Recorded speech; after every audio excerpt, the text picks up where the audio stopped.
जो लंबे समय से यहां रुका हुआ है और यहां से जो जल संसाधन मंत्री उन्होंने कहा कि पहले मुख्यमंत्री बता दो तब 6,000 करोड़ रुपए का प्रोजेक्ट दूंगा। मैं ये भी बता दूं ना तो वो 6,000 करोड़ रुपए उनके, वो जनता के टैक्स का पैसा है। मैं आपको एक जानकारी दे दूं इस बात के साथ, जो पैसा सरकार खर्च कर केंद्र की करे स्टेट की, वो पैसा जनता के टैक्स का पैसा होता है, सरकार का नहीं होता। सरकार के लोग अपने घर से पैसा नहीं लाते। तो जो केंद्रीय जल संसाधन मंत्री होके फिर भी पद मांग रहा है, उससे ज्यादा उम्मीद मत करो आप लोग। इसलिए ये प्रोजेक्ट इसलिए रुका हुआ है क्योंकि वो इसके नाम पे आपसे वोट लेना चाहते हैं। इस बार आपको उनकी बातों में नहीं आना है। उनकी झूठी बातों में गुमराह तो नहीं हो जाओगे? बताओ नहीं, दोनों हाथ उठा के बताओ। नहीं, उठा के रखो तभी मानूंगा। अच्छा ठीक है, यहां ये सबसे बड़ी समस्या है, सुन लो। एक यहां बजरी माफिया का बड़ा वो है, जिसकी वजह से आम आदमी को जो बजरी 3-4 हजार रुपए मिलनी चाहिए वो 20-30 हजार रुपए से ज्यादा मिलती है। और फिर वो जो उनको रोकता है उसके साथ वो किसी घटना को भी अंजाम देते हैं। सरकार सोई भी है, सरकार को नहीं दिखता है, सब सरकार का संरक्षण है उनको। नकल माफिया का मामला आप देखते हो सरकार में कि सारे पेपर जो है वो भर्तियों से पहले लीक हो जाते। अब मैं आपसे एक बात जानना चाहता हूं,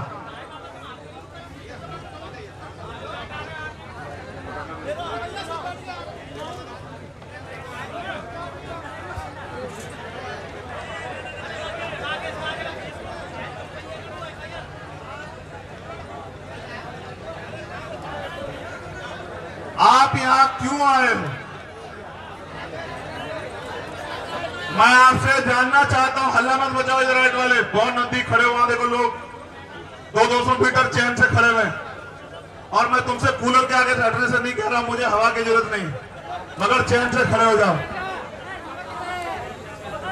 मेरे हिस्से की हवा भी तुम रख लो, कोई बात नहीं।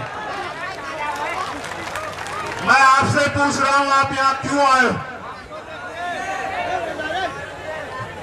यहां गोली भी चल सकती है आपके ऊपर, मेरे चक्कर में आपको भी नुकसान हो।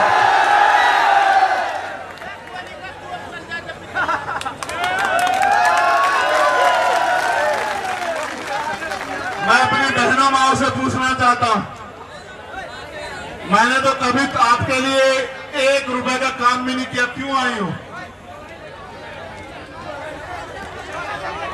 तुम चुप हो जाओगे तो उनकी सुन लूंगा मैं।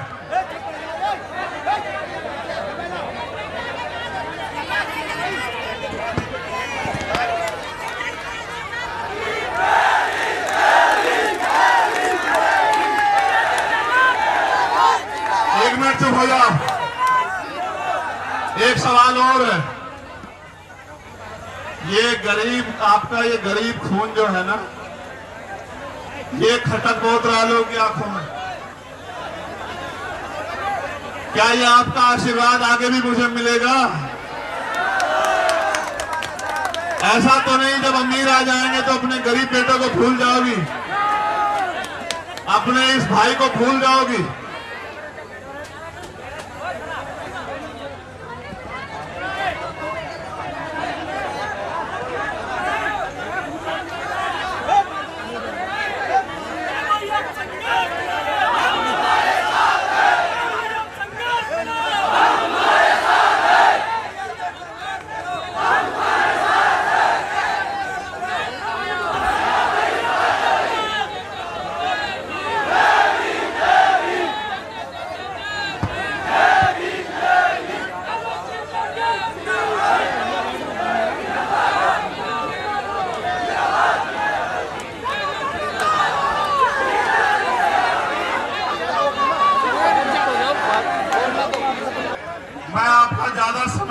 खर्च करूंगा क्योंकि मुझे 7 घंटे का सफर लगेगा।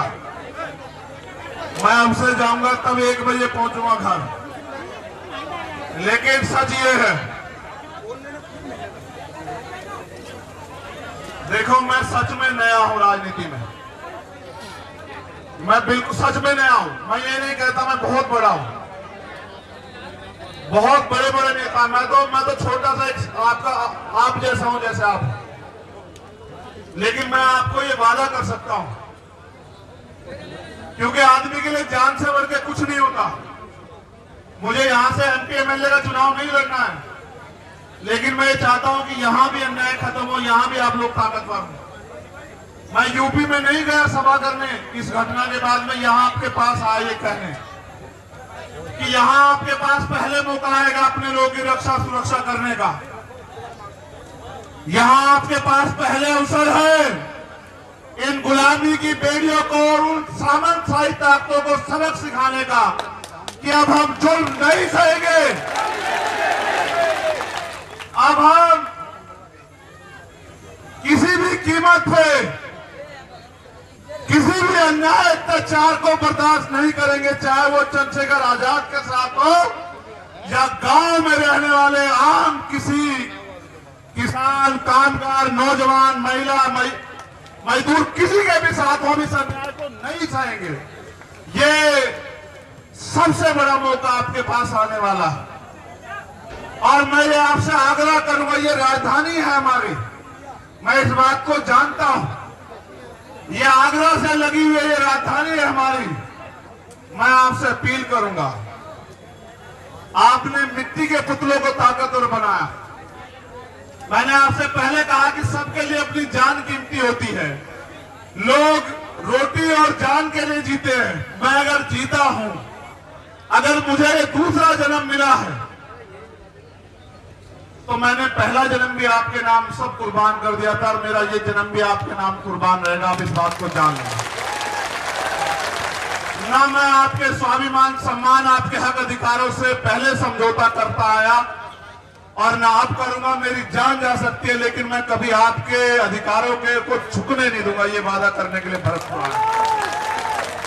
मेरे जाने के बाद तमाम तरह की बातें होंगी, बस याद रखना, अगर आप ये सोचते हो कि आपके साथ यहां अन्याय हुआ, मैं दिल से कह रहा हूं, आपके पीठ पे पड़ी हुई एक लाठी चंद्रशेखर आजाद की पीठ पे पड़ी।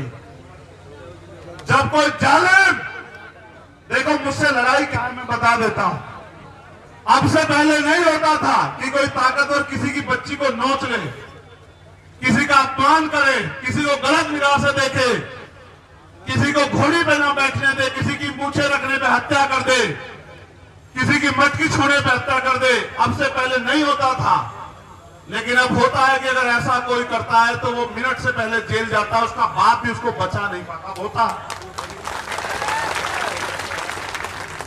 जो ये सोचते थे कि ये किसान कमेरे, दलित, पिछड़े, अल्पसंख्यक समाज के लोग, आदिवासी समाज के लोग उनकी जागीर है, उनके गुलाम है, इनका शोषण करना उनका चरमसीन अधिकार है, आज वो लोग मिनट से पहले जेल में जाते हैं, उनको सजा होती है। उनको ये चुभने लगा कि आज एक लाखों चंद्रशेखर खड़े हो गए हैं, आज हर गली में चंद्रशेखर है, इस भरतपुर में हजारों चंद्रशेखर हैं जो सीना तान के खड़े हैं, जो जवाब देना जानते हैं। ये उनको चुभने लगा। वो लोग अपनी सरकार के मंचों में बैठ के कहते हैं कि जो कल तक हमारे जूतों के फीते बांधते थे, इस संविधान की वजह से हमारे सर पे चढ़ के बैठ गए हैं। ये वो कहते हैं।